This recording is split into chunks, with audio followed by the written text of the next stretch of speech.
Baba ki jai.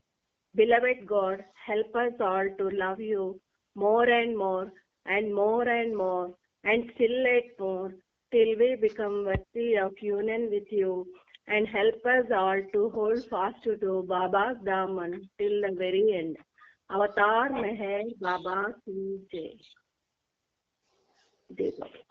అందరికీ జై బాబా. జై బాబా. కృష్ణవేణి ఆంటీ చేయండి, ప్రేయర్ చేయండి. మెహర్ బాబాకి జై.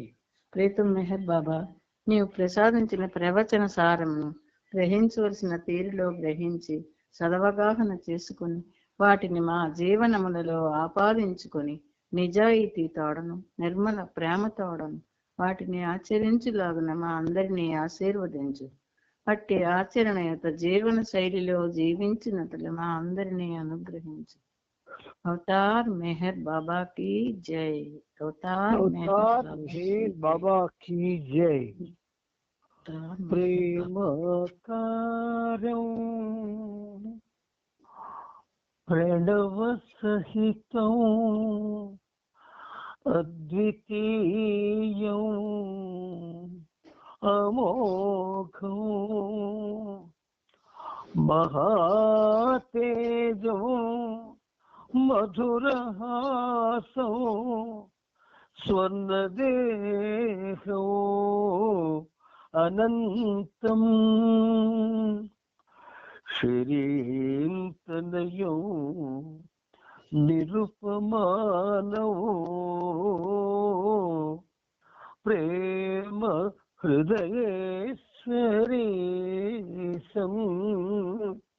వందే మెహరం సురనర ప్రియం సకలలోకారాధ్యం సకలలోకారాధ్యం శరణో మమ అనంతాత్మా అవతార్ మెహర్ బాబా పాహి మాం పాహి మాం ప్రణతులివే మెహరీశ్వరో ప్రణతులివే మెహరీశ్వరం. అవతార్ మెహర్ బాబా కీ జై. అందరికీ జై బాబా. ప్రీతమ మెహర్ ప్రభువు యొక్క ప్రేమ ఆశీస్సులతో మనమంతా ఈ సహజీవన కార్యక్రమంలో పాలు పంచుకుంటూ ఆయన ప్రేమను కూడా పంచుకుంటున్నాం. ఆయన మనకు పంచే ప్రేమ మనకు తెలియదు, కానీ మనం ఆయనతో కలిసి ఉన్నప్పుడు ఆయనతో ఉన్నాము అన్న విషయం మనకు తెలుస్తుంది. ప్రతిరోజు బాబాతో ఒక గంట ఉన్నప్పుడు ఆయన పర్యవేక్షణలో మనం ఉన్నట్టే. కాబట్టి బాబా పర్యవేక్షణలో, నేరైనటువంటి పర్యవేక్షణలో ఉంటే ఎన్ని జాగ్రత్తలతో ఉంటామో అన్ని జాగ్రత్తలతో కూడా ఈ రోజంతా ఉండాలి. మళ్ళీ నెక్స్ట్ డే వరకు. సో 24 hours ఆయన పర్యవేక్షణలో ఉన్నాము, ఆయనతో ఉన్నాము అనేటటువంటి భావన ఆయనకి రావడానికి, అంటే సర్వజ్ఞుడు ఆయనే ఇవ్వాలది. కానీ ఇవ్వడానికి ఆయనకి కదా, చదివిన విద్యార్థికి అయితే ఏ మాస్టర్ అయినా చెప్తాడు, చదవని విద్యార్థికి ఏ మాస్టర్ చెప్తాడు, చెప్పడు. అందుచేత మనలో కొంత నిజాయితీతో కూడుకున్నటువంటి ప్రయత్నం ఉంటే తప్పకుండా ఆ ప్రభువు మన కరుణించే ఈ సహజీవన కార్యక్రమాన్ని ఆశీర్వదించాడు. కాబట్టి ఆ పరమ పావనుడికి, కరుణామయుడికి, సర్వోన్నతుడికి, సర్వసాక్షికి, సర్వేశ్వరుడికి మీ తరపున, నా తరపున, యావత్ బాబా ప్రేమికుల తరపున, ప్రపంచం తరపున కూడా 100,000,000,000 పాదాభివందనాలని సమర్పించుకుంటున్నాను. ఈ కార్యక్రమంలో భాగంగా మనం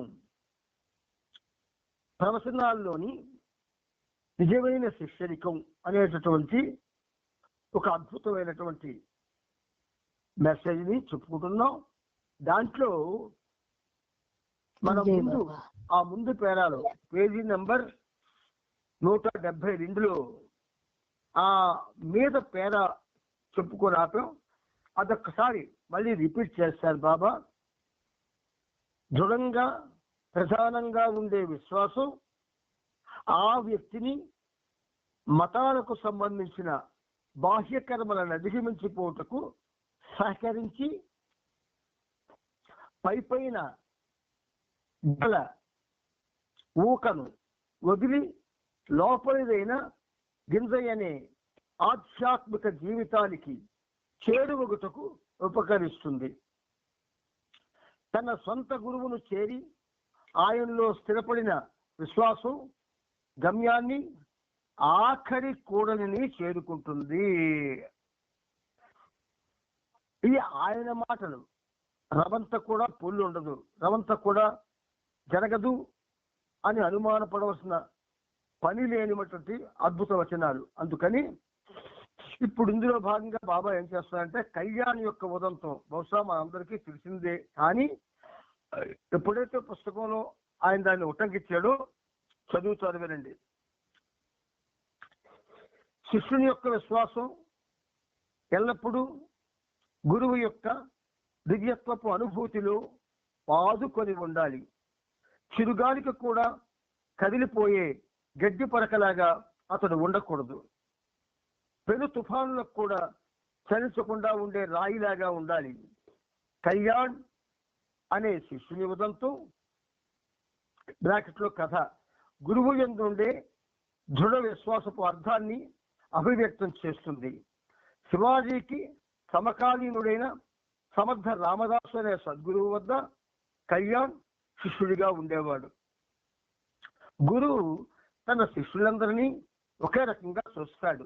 అయినా ఒక వ్యక్తి తన శరీరంలోని అవయవాలన్నింటినీ సమంగానే చూసినా వేళ్ల కంటే కళ్ళను చాలా ప్రియంగా చూసుకునే విధంగా తన శిష్యులలోని కొందరు ఆయనకు ప్రియమైన వారుగా ఉండవచ్చు.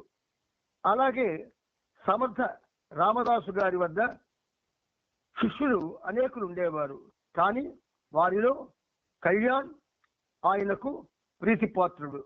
మిగతా వారికి కళ్యాణ్ ఆయనకు ఎందుకు ప్రీతిపాత్రుడో అర్థం కాలేదు. ఒకరోజు సమర్థ రామదాసు తన శిష్యుని భక్తిని పరీక్షించాడు. ఆయన చాలా వ్యాధిగ్రస్తుడైన మరణశయ్యపై ఉన్నట్లుగా నటించి శిష్యులందరినీ తన వద్దకు పిలిపించాడు. అతని మోకాలపై ఒక మామిడి పండును పెట్టుకుని బ్యాండేజీ గుడ్డతో చుట్టుకున్నాడు. అది పెద్దగా వాచిపోయిన పుండులాగా కనబడింది. శిష్యులకు ఆ పుండును చూపించి అది క్యాన్సర్ వల్ల ఏర్పడిన వ్రణమని, ఎవరైనా దాని విషాన్ని పీల్చివేస్తే తప్ప తను బ్రతికే అవకాశం లేదని చెప్పాడు. ఆ విషాన్ని పీల్చిన వ్యక్తి వెంటనే చనిపోతాడని కూడా ఆయన వారికి చెప్పాడు. అప్పుడు వారిని ఉద్దేశించి ఎవరైనా తన ప్రాణాన్ని పణంగా పెట్టి ఈ విషయాన్ని పీల్చడానికి సిద్ధంగా ఉన్నారా అని ఆయన అడిగారు. శిష్యులందరూ సంకోచించారు. కానీ కళ్యాణం మాత్రం వెంటనే లేచి ఆ పుండును పళ్ళతో కొరికి విషాన్ని పీల్చసాగాడు. ఆశ్చర్యకరంగా కళ్యాణ్ విషానికి బదులు మామిడి పండు రసాన్ని పీల్చినట్లు అనుభూతి పొందాడు. సమర్థ రామదాసు అతని అచంచలమైన విశ్వాసాన్ని, స్వాత్మను సైతం త్యాగం చేసుకునే ప్రేమను కొనియాడారు. ప్రీతమని ఆనందం కోసం మరణించడానికి ఇష్టపడే ప్రేమయే ఇది. అండర్లైన్ చేసుకోండి. ప్రియతముని ఆనందం కోసం మరణించడానికి ఇష్టపడే ప్రేమయే నిజమైన ప్రేమ.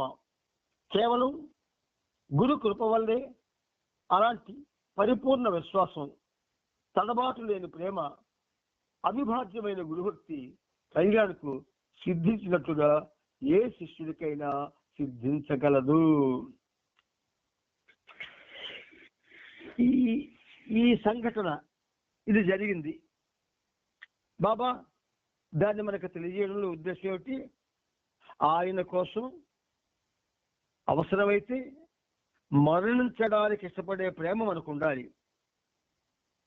అలాంటి పరిపూర్ణమైన విశ్వాసం, తడబాటు లేని ప్రేమ, అవిభాజ్యమైన గురుభక్తి కళ్యాణ్కు సిద్ధించినట్లుగా ఏ శిష్యునికైనా సిద్ధించగలవు అని ఇక్కడ బాబా మనకి ఒక విధంగా చెప్పాలంటే పరోక్షంగా ఒక హామీ లాంటిది. మనం కానీ అటువంటి ప్రేమను బాబా పైన పెంచుకోగలిగితే అది మనకు తప్పకుండా మన యొక్క గమ్యాన్ని చేర్చి మన జీవితాన్ని ఒక విధంగా చెప్పాలి అంటే నందనవనం చేస్తుంది. ఇప్పుడు మనం ఇది చెప్పుకున్నాం. దీంతో పాటు బాబా యొక్క అద్భుతమైనటువంటి జీవిత చరిత్ర మనం చెప్పుకుంటున్నాం. ఇప్పుడు అందులోకి మనం ప్రయాణం చేయడానికి ప్రయత్నం చేద్దాం. మేర్ బాబా చరిత్ర అంటే అవతారుల చరిత్ర, అంటే జగత్తుకు జన్మనిచ్చిన జగదీశుని చరిత్ర. ఆ చరిత్ర మనం ప్రతిరోజు కూడా చాలా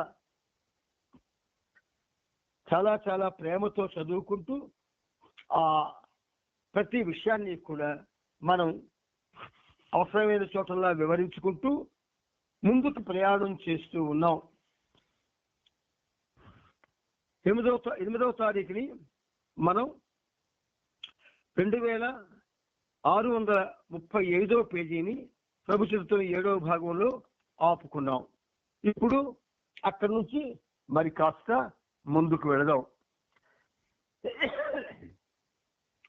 అవతార్ మెహర్ బాబా కి జై. ఇక్కడ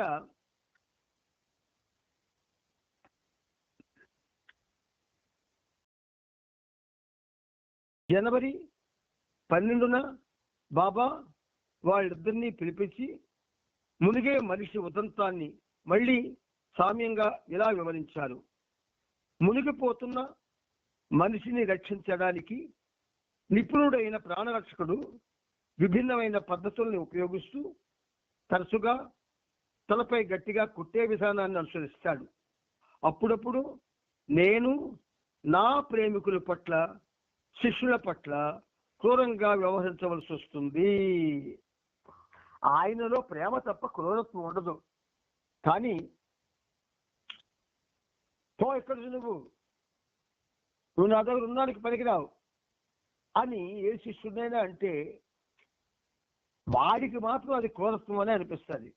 ఆయనలో క్రూరత్వం ఉండదు. అంచేత మన కారణం నుంచి బాబా మాట్లాడుతున్నాడు. నా ప్రేమికుల పట్ల, శిష్యుల పట్ల క్రూరంగా వ్యవహరించవలసి వస్తుంది. వాస్తవ స్థితిని గురించి ఏమీ తెలియని పరిశీలకులు కొందరి విషయంలో అప్పుడప్పుడు నేను చాలా కర్కశంగా ఉన్నాను అనుకుంటారు.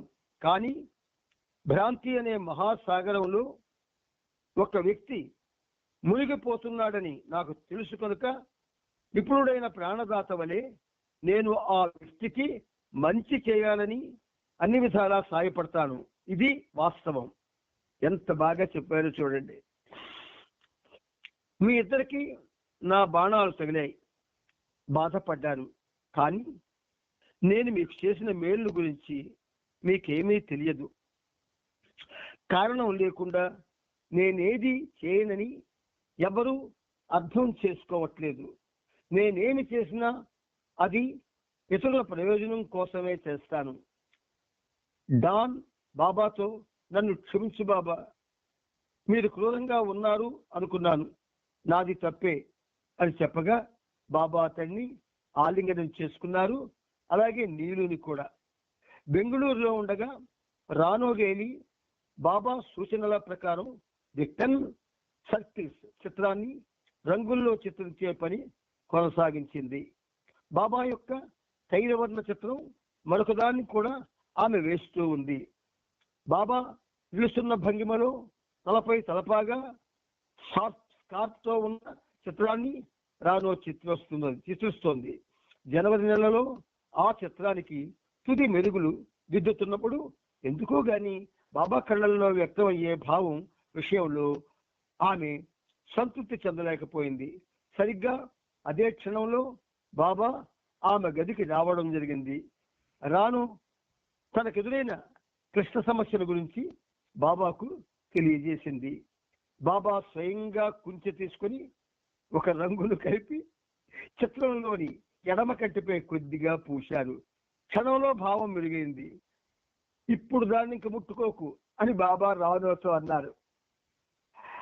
భగవంతుడు చతుషష్ఠి కళావంతుడు.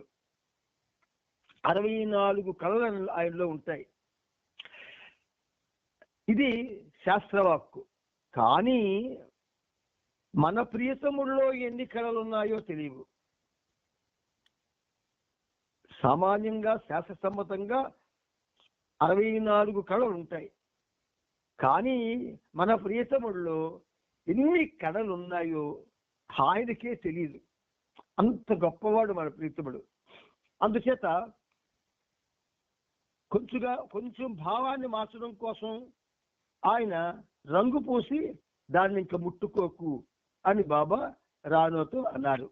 వివిధ సందర్భాల్లో బాబా మండలిచే తన ఫోటో ముందు కానీ రానో వేసిన చిత్రం ముందు కానీ గట్టిగా ప్రార్థనలు చేయించేవారు.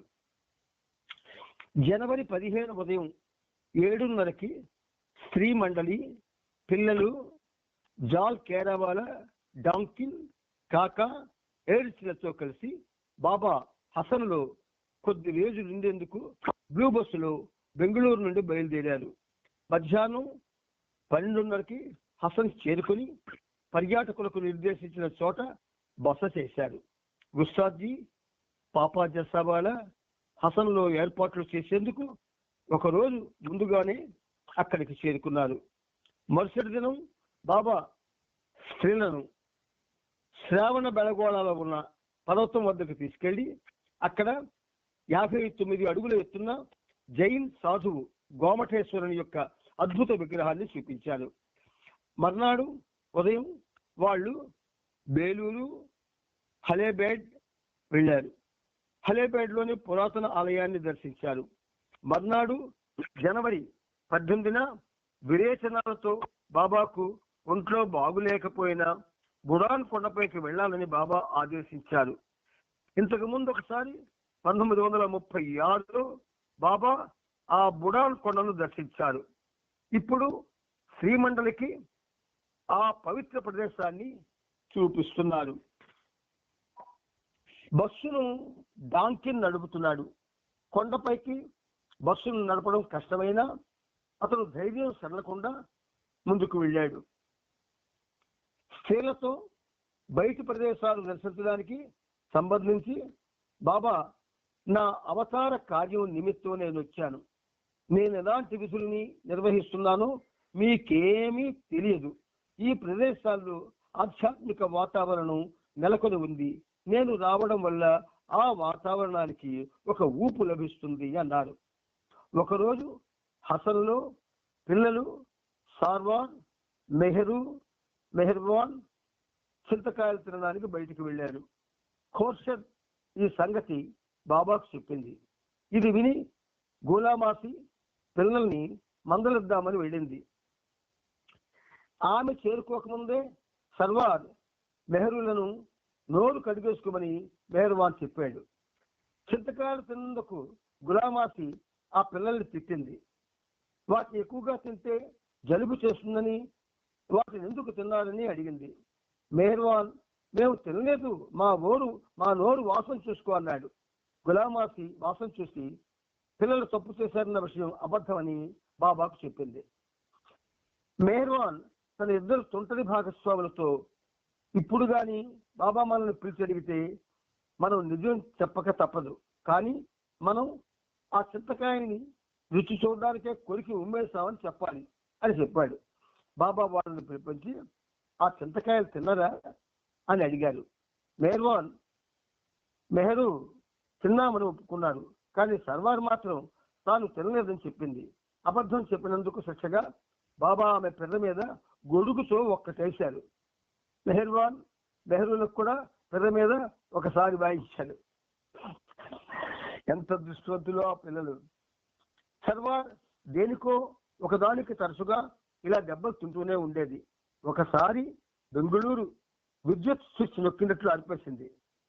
బాబా ఆమెను పిలిచి లైట్లు ఎందుకు ఆర్పావని అడిగాడు. సర్వార్, నేను లైట్లు ఆర్పలేదు, స్విచ్ బటన్ మాత్రమే నొక్కాను అని సమాధానం ఇచ్చింది. బాబా ఆ చిన్నారి పిల్ల వాయించాడు. తను ఏం చేస్తున్నది ఆ పిల్లకు తెలియకపోయినా ఆ నైజాన్ని సరిచేసేందుకే బాబా ఆ శిక్ష విధించారు. కానీ బాబా విధించిన ఈ శిక్షలే ఆమెను బాబా ప్రేమలో దృఢంగా పెరిగేటట్టు చేశాయి. జనవరి 18న కాకా ఏరిస్ చిక్మగళూరు నుండి ఒక మస్తుని తీసుకొచ్చారు. ఇది షరియత్, అది షరియత్, ప్రతిదీ షరియత్ అని పదే పదే ఆ మస్తు అంటూ ఉండేవాడు. షరియత్ అంటే సూఫీలో కర్మకాండ. అతనెప్పుడు ఉల్లాసంగా ఉండేవాడు. అందుకే బాబాకు ఈ మస్తు అంటే ప్రత్యేకమైన ఇష్టం. బాబా ఇతనికి షరియత్ ఖాన్ అని పేరు పెట్టారు. ఆ మస్తు బాబాను గురించి చెప్పేటప్పుడు ప్రపంచానికి రాజు అని అంటుండేవారు. బాబా పురుషమండలి జనవరి 20న షరియత్ ఖాన్ వెంట పెట్టుకుని బెంగుళూరు తిరిగి వచ్చారు. జనవరి 27న లింక్స్ బంగళాలో దర్శనమిస్తున్న సమయంలో ఒక వ్యక్తి బాబాను నిజమైన ఆధ్యాత్మికత అంటే ఏమిటి అని ప్రశ్నించాడు. ఇలాంటివి మనకి క్రౌన్ పాయింట్స్. అటువంటి పాయింట్స్ మనం ఖచ్చితంగా జ్ఞాపకం ఉంచుకోవాలి. ఆధ్యాత్మికత అంటే ఏమిటి?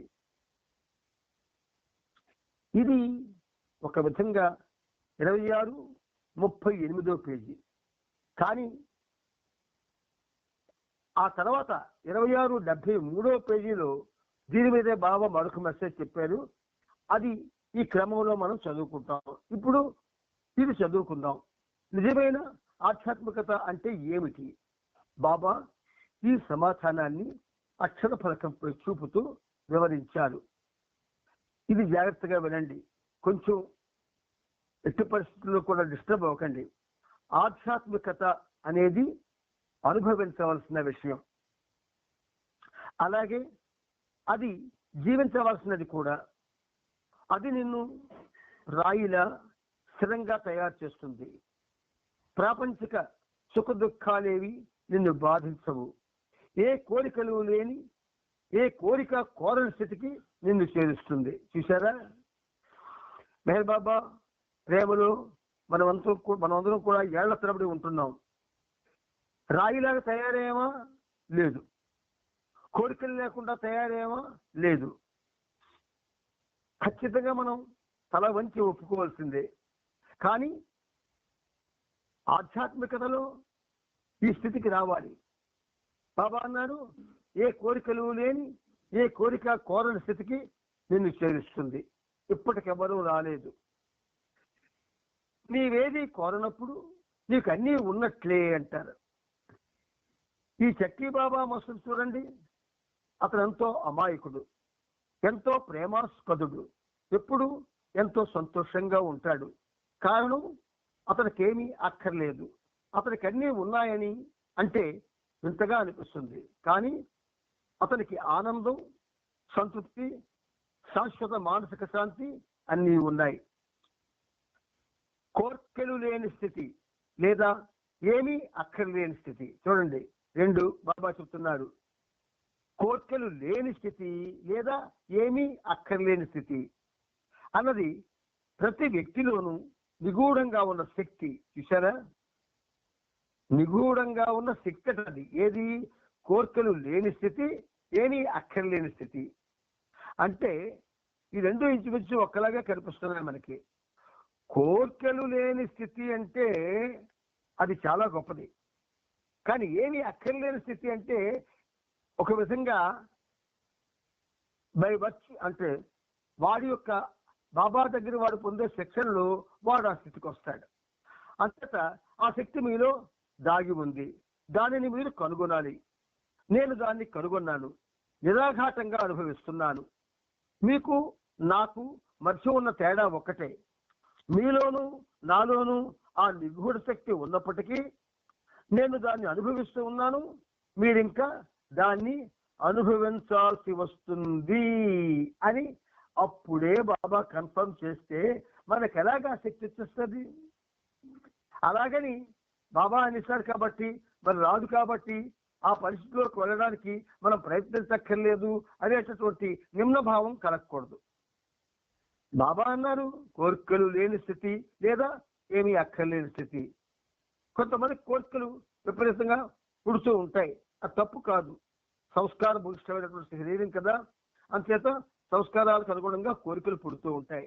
కానీ బాబా మీద ప్రేమ ఆ కోరికతో దాన్ని పోల్చి చూస్తే ఈ కోరిక చాలా చిన్నది. కాబట్టి బాబా మీద ప్రేమ మనం ఎక్కువ చేసుకోవాలి. అప్పుడు ఈ రెండు స్థితుల్లో ఏదో ఒక స్థితిని మనం పొందే అవకాశం ఉంటుంది. కానీ ఇంతవరకు అది జరగలేదు. అంచేత మీకు నాకు మధ్య ఒకటే, మీలోను నాలోను ఆ నిగూఢ శక్తి ఉన్నప్పటికీ నేను దాన్ని అనుభవిస్తూ ఉన్నాను. మీరింకా దాన్ని అనుభవించాల్సి ఉన్నది. ఆ స్థితి ఎవరికి కూడా ఇంతవరకు అనుభవించలేదు. కానీ అనుభవిద్దాం, ఖచ్చితంగా అనుభవిద్దాం. ఈ సహజీవనం ఒక విధంగా చెప్పాలంటే ఆయన పాదాల దగ్గర కూర్చున్నాం మనం, ఆయన కళ్ళు మనల్ని చూస్తూ ఉన్నాయి, ఆ చిరునవ్వు మనల్ని చూస్తూ నవ్వుతూ ఉన్నది. కనుక ఖచ్చితంగా ఈ సహజీవనంలో ఉన్న మనమంతా కూడా దాన్ని అనుభవించాలి, ఆ శక్తిని అనుభవించాలి. మీ అందరిలో నన్ను నేనే చూసుకుంటున్నాను. చూసారా? మీ అందరిలో నన్ను నేనే చూసుకుంటున్నాను. చూసారా? మీ అందరిలో నన్ను నేనే చూసుకుంటున్నాను. మీరు మీ కళ్ళతో ఈ వస్తు జాలాన్ని చూస్తున్నట్లే నేను మీలో నన్ను చూస్తున్నాను. నాకు ఇది వాస్తవం. చూసారా? ఆయన ప్రతి మాట కూడా ఒక ప్రత్యేకమైన శక్తితో వస్తుంది. అది ప్రేమ శక్తి. మీరు మీ చర్మ చక్షులతో బయట ఉన్నదంతా చూస్తారు.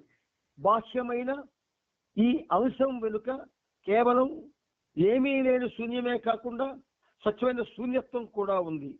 స్వచ్ఛమైన ఈ శూన్యత్వాన్ని మీరు అనుభవించినప్పుడు సర్వం అయిన ఆ సత్యంలో నుంచి ఈ శూన్యత్వం ఎలా వచ్చిందో మీరు తెలుసుకుంటారు. మరి ఈ సర్వం మీలోన ఉంది.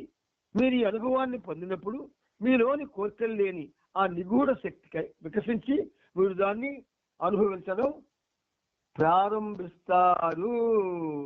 అంటే కోరికల్ని మనం తగ్గించుకోవాలి.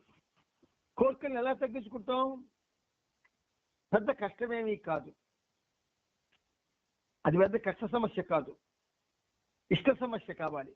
బాబా అన్నారు ఖచ్చితంగా నేను కోరికల్ని తగ్గించుకుంటాను, కోరికల్ని పెంచుకోను, అసలు కోరికలు రాకుండా జాగ్రత్త పడతాను అనేటటువంటి నిర్ణయం మనలో ఉంటే తప్పకుండా కోరికలు లేని స్థితికి మనం చేరుకుంటాం. ఇక్కడ మన గమ్మత్తు కూడా ఉంది. కోరికలు అనేవి they are the by product of సంస్కారాస్. సంస్కారాల నుంచి ఆ కోరికలు వస్తాయి. ఈ సంస్కారాలు తప్పకుండా ఆలోచనల్ని కోరికల కింద మలిచి మనల్ని స్పృశిస్తాయి. అంత మాత్రం చేత ఆ కోరికలకి మనం బాధ్యతైపోసిన పని లేదు. కోరిక యొక్క దాని మంచి చెడ్డలు ఆలోచిస్తే ఇది ఈ కోరికని మనం ఆలోచించవచ్చా లేదా విడిచిపెట్టవచ్చా అనే జ్ఞానం మన యొక్క ఏదైతే మనకి శక్తులు ఇచ్చారు కదా, మనకు కూడా మేధాశక్తి, విచక్షణ శక్తి, బుద్ధి శక్తి ఇవన్నీ ఇచ్చారు కదా. ఆ విచక్షణ శక్తికి కానీ దీన్ని అప్పచెప్తే ఈ కోరికొద్దు, ఇది ఉండకూడదు అని అదే చెప్తుంది. బుద్ధి తప్పకుండా సపోర్ట్ చేస్తుంది. అందుచేత మనం ప్రతి కోరికని విచక్షణ శక్తికి అందించాలి. అప్పుడు అది ఏం చేస్తుందంటే బుద్ధితో కలిసి ఇది వద్దు, ఇది పర్వాలేదులే అని మనకు ఒక చక్కటి సమాధానం చెప్తుంది. ఆ విధంగా మనం కోరికల్ని తగ్గించుకోవచ్చు. ఇక బాబా చెప్తున్నారు ఇతరుల గురించి చెడు మాట్లాడరాదు అన్నది ఆధ్యాత్మిక మార్గంలో మొట్టమొదట ఆచరించాల్సిన విషయమని మీరు తెలుసుకోవాలి. ఇక్కడ చెడు మాట్లాడరాదు, చెడు అన్నది బాబా లేదు అన్నారు. మంచే తారతమ్యాల్లో ఉన్నది అని చెప్పి తక్కువ మంచి, అంతకన్నా కొంచెం ఎక్కువ మంచి, ఇంకా ఎక్కువ మంచి, మంచి మంచి, మహామంచి, ఇలా ఉంటాయి దాని తాలూకా ఆ స్వరూపాలు. అయితే ఇక్కడ మనం ఇవన్నీ మనకు తెలియక్కర్లేదు. బాబా అన్నారు కాబట్టి ఏం చేద్దాం, ఇతరుల గురించి చెడు మాట్లాడరాదు అంటే బాబా ప్రేమికుల్లో మనం అందరినీ ప్రేమించాలి, అందరినీ ఒకేలా ప్రేమించాలి. మనకి తేడాలు ఉండడానికి వీల్లేదు, భేదాలు ఉండడానికి వీల్లేదు. ఏ విధమైనటువంటి ప్రత్యేకమైనటువంటి ఉద్దేశాలు కూడా ఉండకూడదు. అందరినీ ఒకలాగే ప్రేమించాలి. ఆ ప్రేమించడంలో మనం బాబాను ప్రేమిస్తున్నాం తప్ప వాళ్ళని కాదు. అది మీరు గుర్తుపెట్టుకోండి. వాళ్ళలో ఉన్న బాబాను ప్రేమిస్తున్నారు, వాళ్ళని కాదు. వాళ్ళు ఉంటామా, మనం ఉంటామా? అందరం మరణిస్తాం. కాబట్టి మరణించే మనల్ని మనం చూసుకొని ఆ లోపల ఏమున్నాయని వెతుక్కొని వాటిని చెప్పుకోవడానికి ప్రయత్నించే కంటే ఆ లోపల ఇంకా లోతుగా ఉన్న మన ప్రభువుని చూస్తూ ఏం చేయాలి, ఆ ప్రభువుని ప్రేమించాలి. ప్రభువును ప్రేమించడం ప్రారంభిస్తే చాలా నీ ప్రమేయం లేకుండా నువ్వు చక్కగా ఆ చెడు మాట్లాడకూడదు అనేదన్నది మర్చిపోతావు. ప్రతి వాళ్ళలో బాబాను చూడండి, బాబాను చూడడానికి ప్రయత్నం చేయండి. ఆయన చెప్పాడు కదా, నా యొక్క నివాసం మీ హృదయమే అని. మరి ఆ హృదయంలో ఉన్న బాబాను ఎందుకు చూడడం, ముఖాన్ని ఎందుకు చూస్తాం? శరీరం ఇవాళ రేపు నాశనం అయిపోతుంది. ఆ శరీరానికి ఉన్న ఆ ముఖాన్ని చూసి ఆ మనిషి యొక్క అన్ని విషయాల్ని కలెక్ట్ చేసుకొని వాడి గురించి మాట్లాడడం తప్పు కదా, పాపం కదా, చెయ్యకూడదు కదా. అంతే ఎందుకు చేస్తున్నాం? మానేద్దాం. మంచిని గమనిద్దాం. ఎవరైనా ఒకరు బాబా సేవ చేస్తున్నారు అనుకోండి, దాన్ని అయ్యో ఆవిడ సేవ చేస్తున్నారు లేదా అతను సేవ చేస్తున్నాడు, మేము ఎందుకు సేవ చేయకూడదు అని అటువంటివి చూడండి, వాటిని పట్టించుకోండి, అవి వంట పట్టించుకోండి. తద్వారా బాబా సేవకి దగ్గర అవుతాం. కానీ చెడు గురించి మాట్లాడితే ఏ వ్యక్తి గురించి అయితే మాట్లాడుతాం అతని సంస్కారాలు కూడా మన సంస్కారాలతో కలుపుకుంటాం. దానివల్ల పెద్ద చట్టం మొయ్యవలసి వస్తుంది. అందుచేత మొట్టమొదట ఆచరించాల్సిన విషయం చెడు మాట్లాడరాదు అని బాబా అంటున్నారు. మానవులందరికీ బలహీనతలు ఉంటాయి.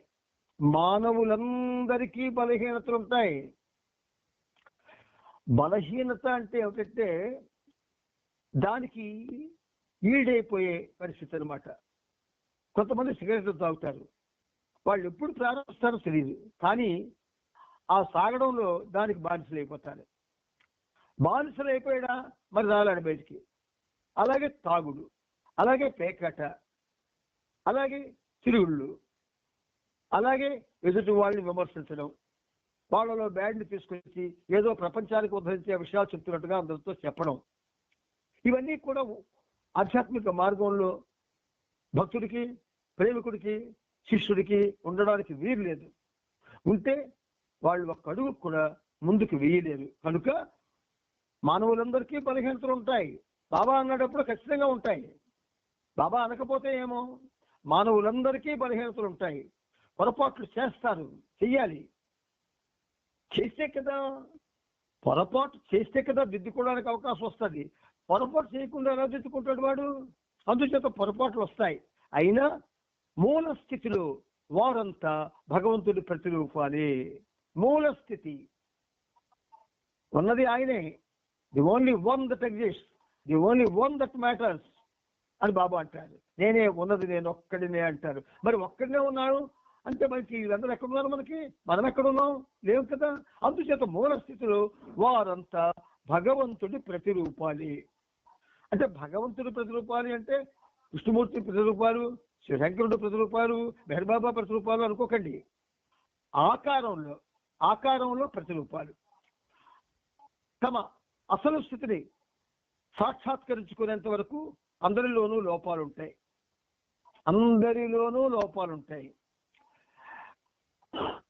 అందువల్ల ఇతరులలో తప్పులు వెతికే ముందు, ఇతరుల గురించి చెడుగా మాట్లాడే ముందు నీలోని బలహీనతలను గుర్తించి వాటిని సరిదిద్దుకో.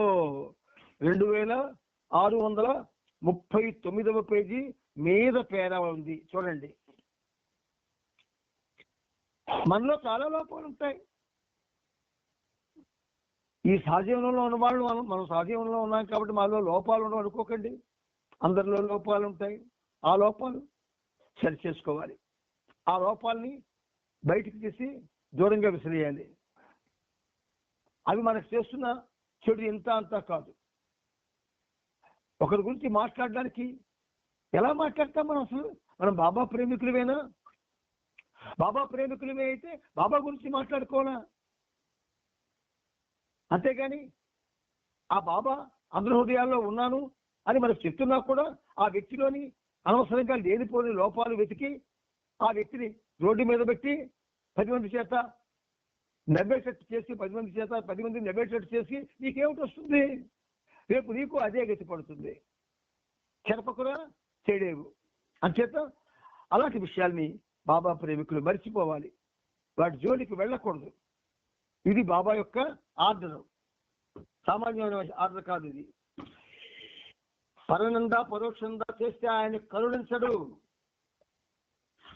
ఒక్క చిన్న పిసరు కూడా కరుణించడు ఆయన. అంచేత మనం ఈ విషయంలో జాగ్రత్తగా ఉండాలి. 2639వ పేజీలో మీద పేర ఒకసారి రోజు చదువుకోండి.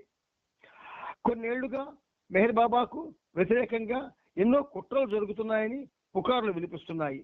పార్సీ పురోహితులు, జొరాస్ట్రియన్ సమాజంలోని ప్రముఖులు కొందరు తాను జొరాస్ట్రర్తో సమానమైన ఆధ్యాత్మిక స్థితిని పొంది ఉన్నానని మెహర్ బాబా చెప్పడం దైవదూషణగా భావించారు. వారే మెహర్ బాబాకు వ్యతిరేకంగా కుట్రలు పన్నుతున్నారు. 1920 దశకంలో మండలి వాళ్లను కాపలా ఉంచిన ఒక సందర్భంలో తప్ప బాబాకు వ్యతిరేకంగా జరిగిన కుట్రలేవి నిజంగా ప్రమాదకరమైనవి కావు.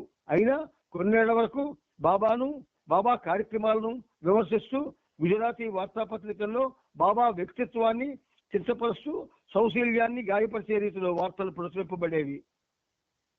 వీళ్ళు భగవంతుడు నమ్మిన వాళ్ళే, పైవాళ్ళు కాదు, మన సోదరులే. కానీ దురదృష్టవశాత్తు అవగాహన లోపం వల్ల బాబా యొక్క దివ్య వ్యక్తిత్వాన్ని కించపరుస్తూ సౌశీల్యాన్ని గాయపరిచే రీతిలో వార్తలు ప్రచురించారు. దీనివల్ల వాళ్ళకి ఏమిటవుతుంది? కొంచెం ఏ సంస్కారాలు అంటుకుంటే జీవితం అతలాకుతలం అయిపోతుందో ఆ సంస్కారాలు అంటుకునే ప్రమాదం ఉంటుంది. బహిర్మంగళ శంకుస్థాపన జరిగి కేంద్ర నిర్మాణ పనులు ప్రారంభించాక మెహర్ బాబాకు మరియు ఆయన కార్యక్రమానికి సంబంధించి స్థానిక వార్తాపత్రికల్లో అనుకూలంగాను ప్రతికూలంగాను వార్తలు నిరంతరం కనిపిస్తుండేవి. ఈ మధ్యలో బాబా పట్ల కక్ష కట్టిన వకీల్ వెంకటపతయ్య బాబాకు వ్యతిరేకంగా తాను చేస్తున్న ప్రచారంలో సహాయాన్ని అందిస్తూ కల్నల్ ఎంఎస్ ఇరానీని, ఈ పేరు ఎంఎస్ ఇరానీ, బాబా పేరు ఎంఎస్ ఇరానీ, బెంగళూరు రమ్మని ఆహ్వానించాడు. జనవరిలో ఆ కల్నల్ పూనా నుండి వచ్చాడు.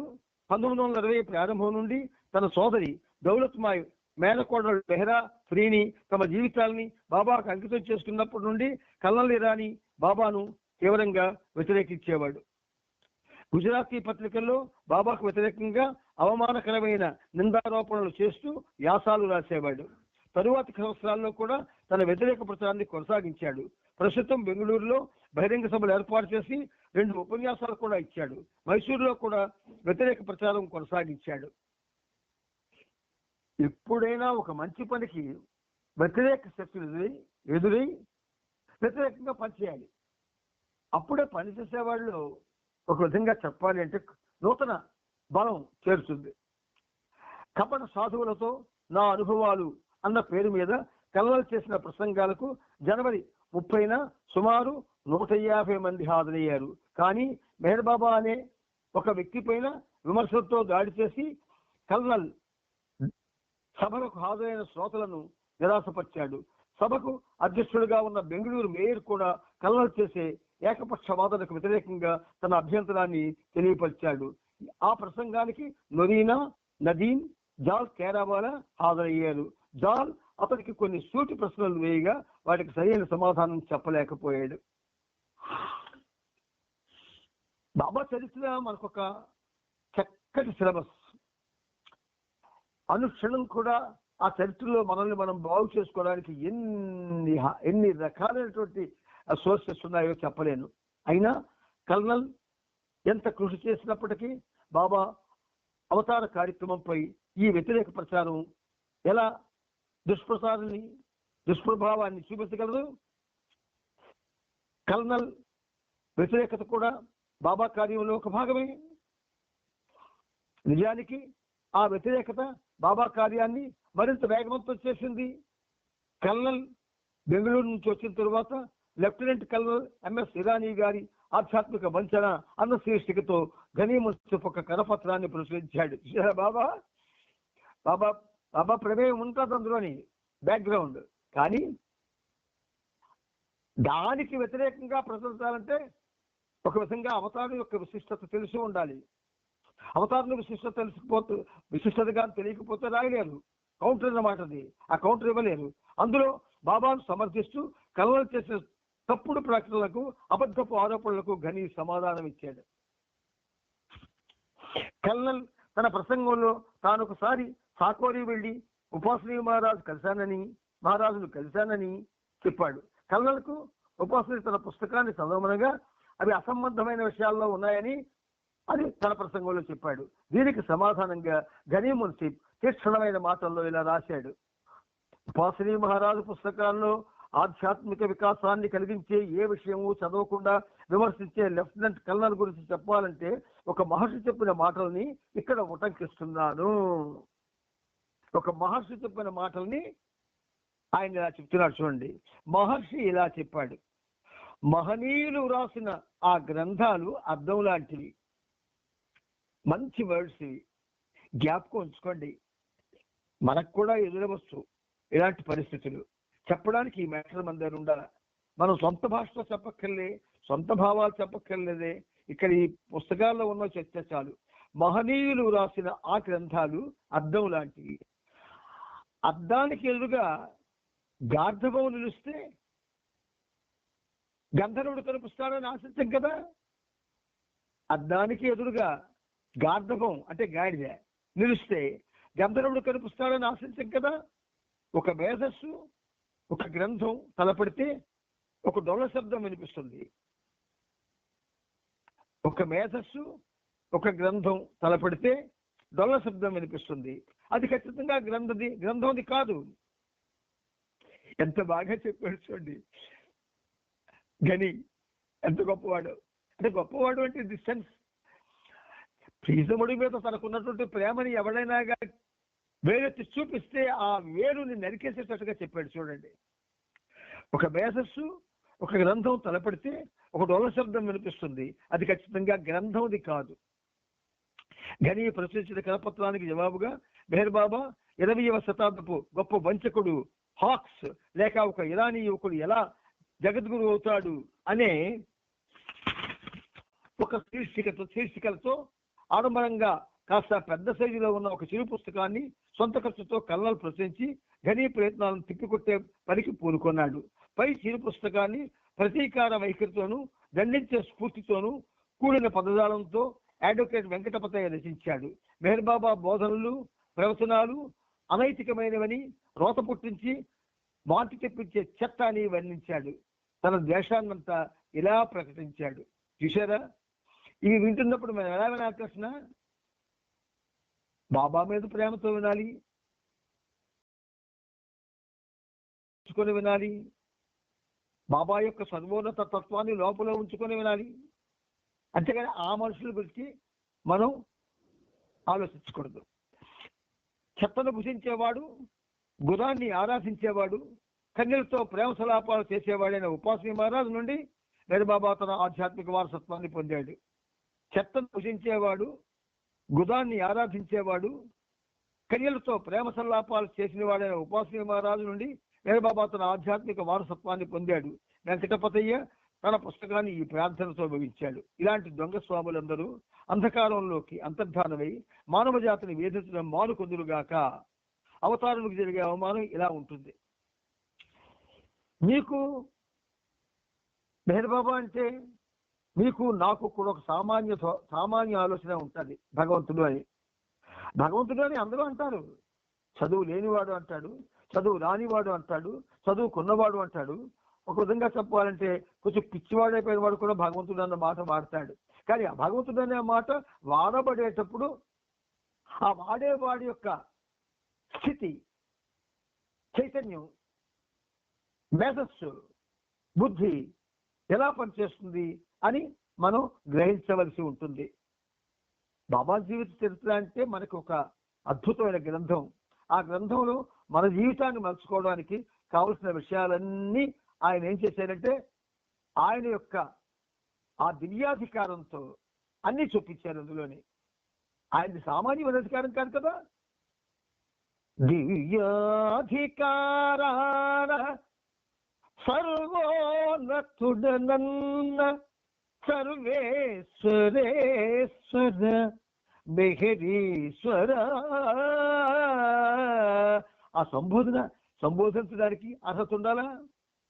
కానీ అర్హత లేకపోయినప్పటికీ ఆ అర్హత కల్పించి రాయించాడు ఆయన.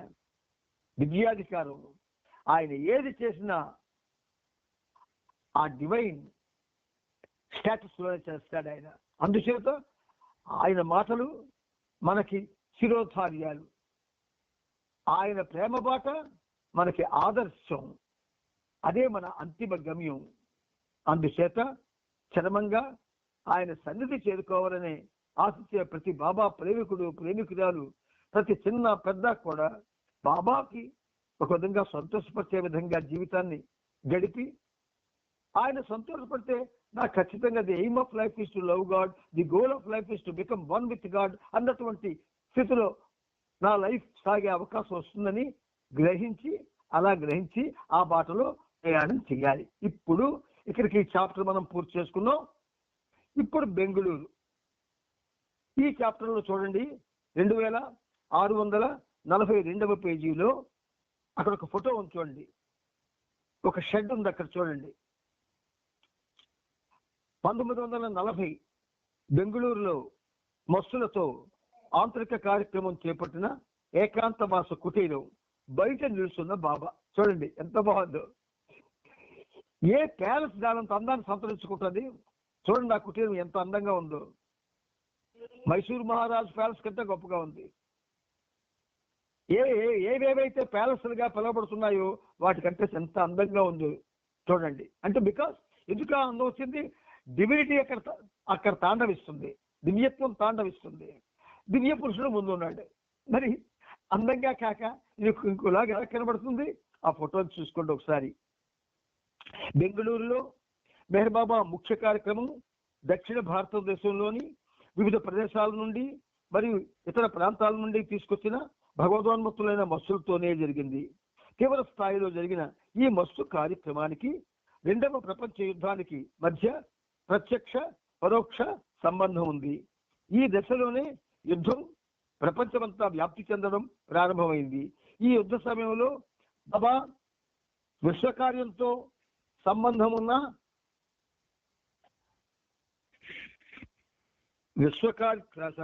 విశ్వకార్యక్రమంతో సంబంధం ఉన్న అత్యంత ప్రధానమైన పురోగతి చెందిన మానసిక చైతన్యావస్థలో మెంటల్ కాన్షియస్నెస్ ఉండే మస్తులు చాదర్ వాలా, చక్కీ బాబా, పూల్ వాలా మరియు మహమ్మద్ మస్. అదేవిధంగా సూక్ష్మ చైతన్యావస్థలో సటిల్ కాన్షియస్నెస్ ఉండే షరీయత్ ఖాన్, రామ్ శీష్ మరియు చిన్నస్వామి అనే మస్సులకు కూడా బాబా విశ్వ కార్యక్రమంతో సంబంధం ఉంది. బాబా గతంలో ఆదేశించినట్లే సరిగ్గా 1940వ సంవత్సరం ఫిబ్రవరి 1వ తేదీ గురువారం నాడు స్వామి బాబానంద్ శ్రీలంకలోని రామేశ్వరం తీర్థయాత్ర ముగించుకొని బెంగళూరు ఆశ్రమానికి చేరుకున్నాడు. బాబానంద్ తన అనుభవాలను బాబాకు వివరించాడు. అతను తన ఆదేశాలను ఎంతో విశ్వాసంతో అనుసరించినందుకు బాబా చాలా సంతోషించారు.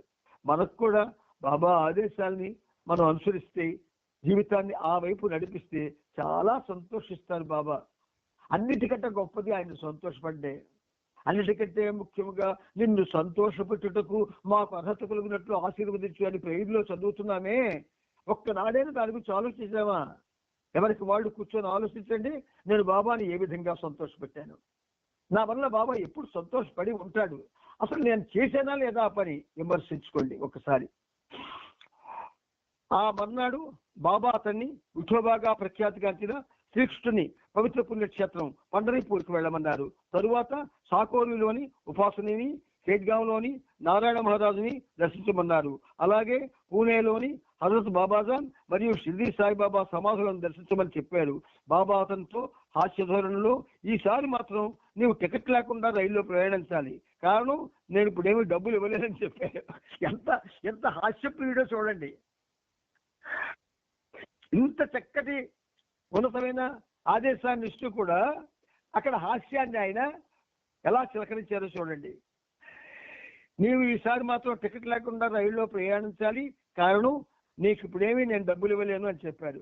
టికెట్ లేకుండా ప్రయాణం మోసం కదా అని బాబాతో చెప్పాడు. దానికి బాబా, నీవు ఆ మాట అన్నందుకు నాకు సంతోషంగా ఉంది, నిజమే అది మోసమే, కానీ దానికోసం నీకు పడే ప్రతి చెంపదెబ్బను సంతోషంగా స్వీకరించి మనసులో ఏ బాధ పెట్టుకోకుండా ఆనందంగా అనుభవిస్తే చాలా మంచిది అన్నారు. చూడండి, నిజమే అది మోసమే, కానీ దానికోసం నీకు పడే ప్రతి చెంపదెబ్బను సంతోషంగా స్వీకరించి మనసులో ఏ బాధ పెట్టుకోకుండా ఆనందంగా అనుభవిస్తే చాలా మంచిది అన్నారు బాబా. బాబానంద్ ఏమీ జవాబు ఇవ్వలేదు. బాబా మాత్రం రైలు టికెట్ల కోసం అతనికి కొంత డబ్బు ఇచ్చారు. బాబానంద్ బయలుదేరి బాబా చెప్పినట్లే చేశాడు. బాబా దాస్ అంటే బ్రాకెట్ లో బాబా బానిస లేక సేవకుడిగా పిలువబడుతున్న ఎండి ధర్మాలయ అనే వ్యక్తిని బాబానంద్ పండరీపూర్లో కలిశాడు. బాబాదాస్ ఆ ప్రాంతంలో బాబా సందేశాన్ని వ్యాప్తి చేస్తున్నాడు. అతడు నాగపూర్ నివాసి. ప్రతి ప్రాంతానికి పోయి బాబాను గురించి ఉపదేశిస్తుంటాడు. విభూతి అని పేరు గల మరో వ్యక్తి కూడా 1925 నుండి భారత్లోని వివిధ ప్రాంతాల్లోనూ ఇదే పద్ధతి కొనసాగిస్తున్నారు. మనకు తెలియదు ఆయన ఎంతమందిని ఆయన యొక్క ఆర్బిట్లోకి తీసుకున్నాడు. అప్పటి నుంచి చేస్తున్నాడు బాబా పని. మనకు తెలియని వాళ్ళందరూ కూడా మనలాగా ఒక దగ్గర ఉండిపోయి ఈ 10 మందో 15 మందో ఒక గుంపుగా ఏర్పడి ఇక్కడ చెప్పుకుంటున్నాం తప్ప, వాళ్ళు చూశారు ఎంత గమ్మత్తుగా చేస్తున్నారో ఊరూరు తిరిగి. అంచేత మనం చేస్తుంది మనకు అనుకూలమైన చేస్తున్నాం. బాబా వాళ్ళ చేస్తుంది ఆయన విశ్వకార్యానికి అనుకూలంగా చేయిస్తున్నాడు. గాడేకర్ కూడా ఇదే సమయంలో పండరీపూర్ వెళ్తున్నాడు. తనతో పాటు బాబానందును బాబాదాసును షోలాపూర్ తీసుకుపోయి అక్కడ పెద్ద బహిరంగ సభను ఏర్పాటు చేశాడు. ఆ సభలో వారిద్దరూ మాట్లాడారు. ఉద్యోగరీత్యా గాడేకర్ ఏ ప్రదేశానికి వెళ్ళినా మెహర్ బాబా గురించి సమాచారాన్ని వ్యాప్తి చేసేవాడు. బాబాపై గాడేకర్కు ఉన్న ప్రేమయే ఎంతో మందిని బాబా దగ్గరికి చేర్చింది. బాబా ఆదేశాలను ఆచరణపూర్వకంగా పాటించి బాబానంద్ బెంగళూరుకు తిరిగి చేరుకొని మండలి సభ్యులతో ఉంటున్నాడు. ఇక్కడ గాడేకర్కి సంబంధించి గాడేకర్కి బాబాపై ఉన్న ప్రేమయే ఎంతో మందిని బాబా ప్రేమకు దగ్గర చేర్చింది అని ఒక విషయం మనకు చెప్పబడింది. మరి మనకి గాడేకర్కున్న ప్రేమ బాబా మీద ఉన్నదా లేదా ఒకసారి ప్రశ్నించుకోవాలి. గాడేకర్ని విషయంగా చదివితే మనకు ఆయన అంత ప్రేమించడం మీకు అర్థమవుతుంది. కనుక ఎప్పుడైనా సరే ఇలాంటివి పట్టించుకొని అవి జాగ్రత్తగా చదివి ఆ లోతుల్లోకి వెళ్ళి, ప్రేమ అంటే చాలా లోతుల్లో కదా సంబంధించి ఉంటుంది. బాబాకి భగవంతుడిని ప్రేమించడం అనేది సామాన్యమైన విషయం కాదు కదా. మరి ఒక సామాన్యుడు ఆయన్ని ప్రేమించి ఆ ప్రేమ వల్ల ఎంతో మంది బాబా దగ్గరకు వచ్చేటట్లు చేశాడు అంటే, మరి దానికి ఆయన పొందిన మూల్యమేమిటి? బాబా ప్రేమ. అందుచేత ఈ మధ్యలో డాక్టర్ ఘనీకి ఇలిస్ట్రేటెడ్ వీక్లీలోని క్రాస్ వర్డ్ పజిల్స్ నింపడంలో ఆసక్తి కలిగింది. పోటీలో ప్రవేశం కోసం పజిల్ పూర్తి చేసి పోస్ట్లో వాటిని పంపేవాడు. 2-3 సార్లు చిన్న చిన్న నగదు బహుమతులు గెలుచుకున్నాడు. కానీ ఈ విషయం రహస్యంగా ఉంచాడు. గని, డాక్టర్ గని. అంటే చిన్నపిల్లలు అవుతాం ఒక్కొక్కసారి మనం. ఎంత పెద్దవాళ్ళు అన్నా చిన్నపిల్లల బుద్ధి పోదు మనకి. కాబట్టి ఈ గనికి కూడా ఆ పజిల్స్ పూర్తి చేసి ఏదో గెలవాలి, సంపాదించాలి కాదు, గెలవాలి అని ఒక ఆలోచిస్తుంది. అది చేస్తే అది తెలిస్తే బాబా కోపడతారు కదా, అందుకని రహస్యంగా వచ్చాడు. ఒకసారి గని వీక్లీలోని పజిల్ నింపడంలో మునిగి ఉన్న సమయంలో బాబా అతని గదిలోకి వచ్చాడు. గని తలపైకి చూసి మ్యాగజైన్ కనబడకుండా దాచేసే ప్రయత్నం చేస్తుంటే, బాబా ఏమిటి చేస్తున్నావు అని అడిగాడు. ఏమీ లేదు బాబా అని గని సమాధానం ఇచ్చాడు. బాబా ఇంకా గదిలోనికి వెళ్ళి గని పక్క కింద దాచిన మ్యాగజైన్ తీసుకున్నారు. దాన్ని చూస్తూ, బాబా ఇందులో దాచుకుందుకేముంది, పజిల్స్లో నీకు సహాయపడతాను, గెలిస్తే వచ్చినప్పుడు సగం పంచుకుందాం, సగం నాకు కూడా డబ్బు అవసరమే కదా అన్నారు. ఎంత గమ్మత్తుగా మాట్లాడతాడంటే, నాకు డబ్బు లేని ప్రేమ కావాలా అని మనకు చెప్తాడా? ఈ సందర్భంలోనేమో ఇలా అంటాడా? ఎంత చమత్కారుడో చూడండి. దాన్ని చూస్తూ, బాబా ఇందులో దాచుకుందుకేముంది, పజిల్స్లో నీకు సహాయపడతాను, గెలిస్తే వచ్చిన డబ్బును సగం పంచుకుందాం, నాకు కూడా డబ్బు అవసరమే కదా అని అన్నాడు. బాబా చాలా గంభీరంగా కూర్చొని గనితో కలిసి పజిల్ను నింపసాగాడు. పూర్తి చేశాక గని దాన్ని పోస్ట్ చేశాడు. ఫలితాలు ప్రకటించడానికి వారం ముందు నుండి బాబా ప్రతిరోజు గనిని దాని గురించి అడుగుతుండేవాడు. చివరికి ఫలితాలు ప్రకటించి సరైన సమాధానాలు పత్రికల్లో ప్రచురించగా తప్పులతో తమకు బహుమతి రాకుండా జరిగిందని గని గమనించాడు. తాను ఒక్కడనే పజిల్ నింపినప్పుడు 2 లేక 3కు మించిన తప్పులు వచ్చాయని, ఇప్పుడు ఏకంగా 11 తప్పులు వచ్చాయని బాబాతో చెప్పాడు. చూసారు చిన్నపిల్లల వాళ్ళ తత్వం. నేను ఒక్కటి చేస్తే 2-3 తప్పులు వచ్చాయి, నీతో కలిసి చేస్తే 11 తప్పులు వచ్చాయి అని బాబాతో చెప్పాడు. దానికి బాబా, అబ్బా ఎంత అద్భుతమైన విషయాలు చూడండి. దానికి బాబా, అయితే నీకు ఇంకా పజిల్స్ మీద ఆసక్తి ఉందన్నమాట. సాక్షాత్తు భగవంతుడినై నేనే అన్ని తప్పులతో పజిల్ నింపితే అది ఏమంత తేలికైన పని కాదని నువ్వు గ్రహించాలి. అంతేకాదు దానివల్ల నువ్వు ఇంకా బాధల్లో పడతావు కూడా తెలుసుకోవాలి అన్నారు. యూరప్లో యుద్ధం జరుగుతున్నా తన పాశ్చాత్య ప్రేమికులతో మెహర్ బాబా ఉత్తర ప్రశస్త్రాలు కొనసాగిస్తూనే ఉన్నారు. బాబాకు దూరంగా ఉండి వియోగ వ్యధలో ఉన్న వారికి బాబా నుండి వచ్చే ఉత్తరాలు ఊరటను, స్ఫూర్తిని అందించేవిగా ఉండేవి. 1940 ఫిబ్రవరి 10న ఇంగ్లాండ్లో తన లైలాకు అనగా డీలియాన్కు బాబా ఇలా ఒక లేఖను పంపించారు. చాలా అద్భుతంగా ఉంటుంది. ఆయన మనతో వ్యవహరించే తీరు, మనతో అంటే ప్రేమికులతో వ్యవహరించే తీరు, వాళ్ళని చేరదీసే తీరు, వాళ్ళని హత్తుకునే తీరు, వాళ్ళకి పని పురమాచరణలో తీరు, వాళ్ళు ఒకవేళ దురవగాహనతో అంటే అవగాహన లేక ఏదైనా ఒక వెయ్యకుండా ప్రశ్న వేస్తే వాళ్ళకి చక్కటి సమాధానం చెప్పడంలో ఆయన వ్యవహరించే తీరు, ఇలా మన ప్రభువులు హాస్యధోరణతో కూడుకున్నటువంటి యాంగిల్స్ ఎన్నో ఉన్నాయి. అవన్నీ ఈ ఫోటోల్లో ఉన్నాయి. మీకు బాబా కురువు అనిపిస్తున్నారు. ఏ ధోరణితో అయితే ఆ ధోరణి సామాన్యమైనది కాదు. దివ్య ప్రేమతో, దివ్య చతురతతో, దివ్య తత్వంతో దివ్యంగా చేసిన చర్యలవి. అటువంటి చర్యల్ని తెలుసుకునే భాగ్యం, తెలుసుకుని ఆనందించే భాగ్యం, ఆ ఆనందంలో మనలో ఒక రకమైనటువంటి వికాసం చోటు చేసుకోవడం, ఇవన్నీ ఈ అవతార కార్యంలో, ఈ అవతార రాకలో, ఈ అవతారుని యొక్క రాకలో, ఈ అవతారుని యొక్క సాంగత్యంలో మనకి ఒక విధంగా ఏ అవతారంలోనూ ఇంత సన్నిహితంగా మెలగనటువంటి పరిస్థితి ఈ అవతారంలో ప్రపంచానికి, ప్రజలకి ఇచ్చాడు ఆయన. మరి మెహర్ బాబా ప్రేమికులు కొంతమంది ఈ విషయంలో కొంచెం ముభావంగా ఉండిపోతూ ఉంటారు. దేవదేవుడు మహోన్నతమైన అవతారం, మన మేధస్సుతో చెప్పలేని అవతారం, హృదయం మాత్రమే తెలుసుకొని అనుభవించగల అవతారం. అందుచేత మలినమైనటువంటి మనస్తత్వాలతో, మలినమైన బుద్ధులతో, మలినమైనటువంటి జీవన విధానంతో, మలినమైన కోరికలతో మనం ఆయన్ని ఒక విధంగా సాన్నిహిత్యం పొందాలని ప్రయత్నించడం ఒక రకంగా కూడనిది. కానీ ఆయన ప్రేమమయుడు గనక, తన పర భేదం లేనివాడు గనక, ఎక్కువ తక్కువ అనే భేదం లేకుండా అందరినీ ప్రేమిస్తాడు గనక కమాల్ అంటూ మీ అని అందరికీ 2 చేతులు చాపి పిలిచాడు ఆయన. ఆ 2 చేతులు చాపి పిలవడంలో ఎవరికి మినహాయింపు ఉండదు. అందుచేత మనం ఆ ప్రభువుని మన సొంతం చేసుకోవడం కోసం ఆయన ప్రతి అణువుని కూడా మనం ప్రేమించాలి. ప్రతి అణువు ఆయనలో ఉన్నటువంటి ఆ యాంగిల్స్, స్పిరిచువల్ యాంగిల్స్ చాలా ఉన్నాయి ఆయనలోని. ఆ యాంగిల్స్ లో ఉన్నటువంటి ఆనందం ఇంత అంతా కాదు.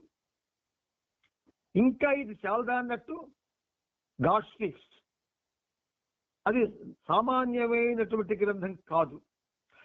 ఎప్పుడో చాలా కాలం కిందట ఆంధ్ర యూనివర్సిటీకి ఆ గ్రంథాన్ని రీసెర్చ్కి ఇస్తే, ఆ మధ్య నేను యూనివర్సిటీలో పనిచేసేటప్పుడు ఆంధ్ర యూనివర్సిటీకి వెళ్ళి రిజిస్ట్రార్ గారిని కలిసి ఈ విషయం ప్రస్తావన చేసి అది రీసెర్చ్ జరుగుతుందా అని అడిగితే ఆంధ్ర యూనివర్సిటీ రిజిస్ట్రార్ గారు ఒక్క మాట అన్నారు నాతోటి. అది ఇచ్చారండి, ఎంఆర్ అప్పారావు గారు దాని గురించి కొంత ప్రయత్నం జరిగింది, కానీ ఇప్పుడు దాని మీద ప్రయత్నం జరగలేదు. అది ఎక్కడుందో కూడా కొంచెం నాకైతే ఇంకా తెలియదు. నాకు తెలిస్తే నేను తప్పకుండా మీకు ఫోన్ చేసి చెప్తానండి అన్నాడు ఆయన. మరి ఆ గ్రంథాన్ని, ఆ గాడ్ స్పీక్స్ అనే గ్రంథాన్ని మనం ఒక విధంగా బాబా ఏమన్నారు, అది చదవలేని వాళ్ళు, అర్థం కాని వాళ్ళు తలదిండు కింద పెట్టుకొని పడుకోండి అంటే చాలా మంది ఆ పని చేస్తున్నారు. ఇప్పుడు ఈ శతాబ్దంలో ఇంగ్లీష్ రాని వాళ్ళు చాలా తక్కువ పర్సెంటేజ్ ఉన్నారు. ఆ తక్కువ పర్సెంటేజ్ ఎంతో దాని లెక్క అయితే చెప్పరు కానీ తక్కువ మంది ఉన్నారు. ఎక్కువ మంది ఇప్పుడు ఇంగ్లీష్ తెలిసిన వాళ్ళే ఉన్నారు. మనం తెలుసుకోవాలి, దానిలో మనం ఉన్న భావం మనకు తెలియాలంటే ఎవరి దగ్గరికి వెళ్ళి, ఏ బాబా ప్రేమికుల దగ్గరికి వెళ్ళి నాకు కొంచెం ఇది అర్థమయ్యేటట్టు చెప్పండి అంటే తప్పకుండా చెప్తారు. కానీ అది ఉపన్యాసానికి ఉపయోగించుకోవాల్సిన గ్రంథం కాదు. జీవితాన్ని ఆధ్యాత్మిక మార్గంలో ఒక స్థాయికి తీసుకువెళ్ళడానికి ఉపయోగపడేటువంటి గ్రంథం.